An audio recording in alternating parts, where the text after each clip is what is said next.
Il vento indipendentista soffia anche nel nord-ovest dell'isola, dove Maluento, il movimento fondato da Dodore Meloni, punta alla presidenza della provincia di Sassari, proponendo il suo candidato, Costantino Sanna.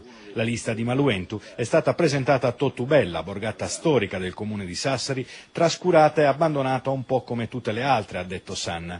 L'idea indipendentista sta viaggiando da tempo e i segni del cambiamento in atto sono evidenti. Il nodo cruciale è quello di arrivare a poter scegliere le sorti del proprio destino, individuando un percorso preciso. 57 anni, l'aspirante presidente di Palazzo Sciuti vive nella Nurra dove gestisce un agriturismo. Sull'agroalimentare ha quindi le idee ben chiare. La filiera della carne, ad esempio, deve essere autogestita secondo criteri biologici. Dall'allevamento alla macellazione tutto deve avvenire in Sardegna.